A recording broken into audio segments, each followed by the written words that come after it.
Comment commencer l'autodiscipline sans pression? On fait souvent l'erreur de penser que l'autodiscipline, ou en tout cas les personnes autodisciplinées, sont des personnes avec une rigueur extrême. Alors qu'en fait, c'est pas du tout quelque chose de coercitif, l'autodiscipline comme je l'entends.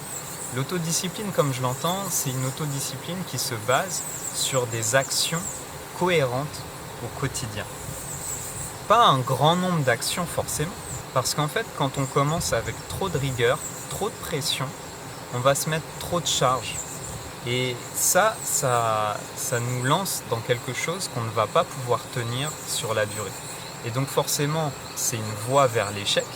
Et quand on va ressentir cet échec, ça va nous faire culpabiliser et on va ressentir énormément de frustration. En fait, on ressent cette frustration parce qu'on s'est imposé beaucoup trop de charges. On a mis en place un trop grand changement, un trop grand bouleversement dans nos habitudes. Donc en fait, on a simplement été trop brutal avec soi. Et l'inverse et l'alternative que je propose, c'est d'avoir au contraire une relation d'écoute par rapport à soi-même, d'écoute par rapport à ses propres rythmes, pour pouvoir avancer de façon progressive, de façon certaine, mais progressive. On a souvent la croyance que pour avancer, il faut être dur. Il faut être dur avec soi-même. Il faut se contraindre. Il faut se forcer pour avancer. Pour moi, cette croyance découle d'un sentiment de ne pas être à la hauteur et de devoir en faire plus. Donc de se contraindre, de se forcer pour pouvoir correspondre en fait à des jugements, à des attentes qui ne nous appartiennent pas vraiment. C'est plutôt imposé par la culture, par notre éducation, par notre famille. Tout dépend de notre histoire en fait. Moi je crois profondément à l'action. Donc c'est par l'action qu'on va pouvoir remodeler nos croyances et simplement en agissant de façon respectueuse, de façon humble, avec humilité, en avançant à notre propre rythme.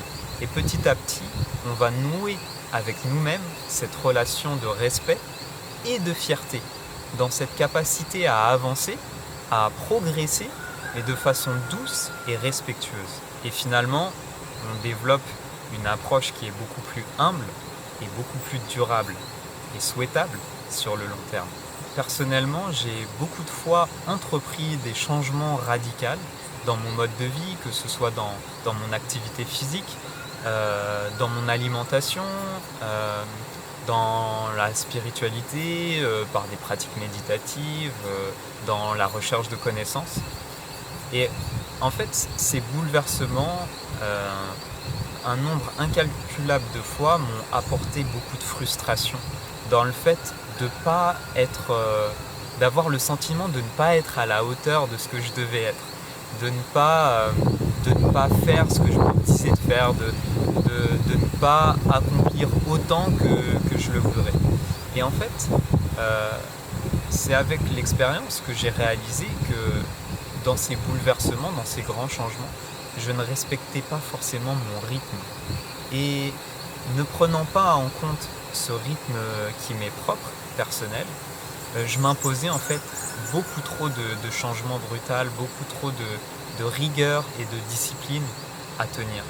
Donc c'était intenable tout simplement. Et tout ça a changé à partir du moment où j'ai mis en priorité l'écoute de mon propre rythme. C'est-à-dire de ne plus essayer de correspondre à des exigences et des normes qui sont extérieures, sociales, mais plutôt à écouter à l'intérieur de moi comment j'avais envie d'avancer, comment j'avais envie d'apprendre ce domaine, comment j'avais envie de me lancer dans ce projet. Et de suivre un rythme et une progression qui serait respectueuse de cet élan. La clé, ça a été de commencer par une chose à la fois. C'est ça qui a été le plus dur pour moi parce que j'avais cette tendance à vouloir me lancer dans à peu près tout en même temps. Et donc forcément, ça ne pouvait pas tenir sur le long terme. Donc tout ça a changé pour moi à partir du moment où j'ai choisi de me concentrer d'abord sur l'écoute de mon rythme. Et c'est passé par le choix d'une seule priorité. en choisissant une priorité sur laquelle me concentrer, mais en me concentrant, je pouvais y aller à fond. Donc par exemple, en me concentrant d'abord sur mon activité physique. Ok, je me sentais par exemple pas assez en mouvement, et ben, j'ai remis le focus là-dessus. J'ai commencé à mettre en place une chose sur mon activité physique. Et de ça, j'ai commencé à construire et à faire un effet boule de neige. La clé, c'est de commencer par une seule chose, mais sans pression. Donc si on a des grandes ambitions, par exemple dans la connaissance, on va commencer non pas par s'imposer 1 heure ou 2 heures de lecture quotidienne, mais simplement par 5 minutes. De se structurer autour de 5 minutes de lecture quotidienne. Ou pour l'activité physique, si on a envie de se remettre en mouvement, de se remettre à faire de la muscu ou des étirements ou que sais-je encore, on ne va pas commencer par une séance d'1 heure ou plus, on va simplement se donner un cadre de commencer 5 minutes, de faire un exercice. Ma séance de sport, c'est un seul exercice. Et en fait, ça simplifie tout. Parce que je vais pouvoir au quotidien me structurer, mettre ça en place, bien acquérir la capacité de me lancer sur cet exercice.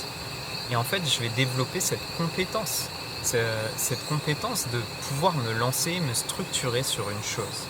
Et ensuite, je vais pouvoir la faire grandir, mais progressivement en fait, sur le long terme. Et donc petit à petit, en fait, on regagne confiance dans notre capacité à nous tenir sur quelque chose qui est important pour nous. Et ça nous donne un sentiment de fierté qui est ultra important. Et finalement, c'est la fierté de se sentir en mouvement.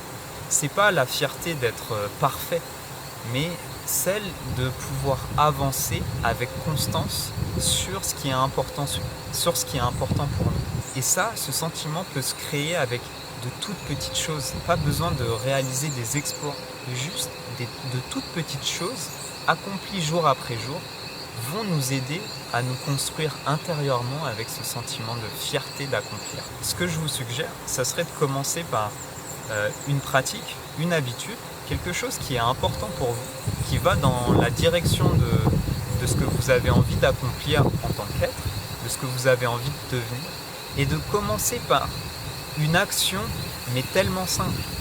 5 minutes de lecture, 5 minutes d'exercice physique, un seul exercice, et de commencer à structurer ça pour accomplir cette micro-action jour après jour. Et au quotidien, c'est de s'ancrer sur ce sentiment de fierté, non pas d'être parfait, mais d'être constant. Parce que l'autodiscipline, ça commence par le respect de soi et par de la légèreté. L'autodiscipline, c'est quelque chose de très léger. Finalement, quand on comprend que la constance, elle est supérieure à l'intensité. C'est pas un sprint, c'est un marathon vers l'accomplissement de vous-même.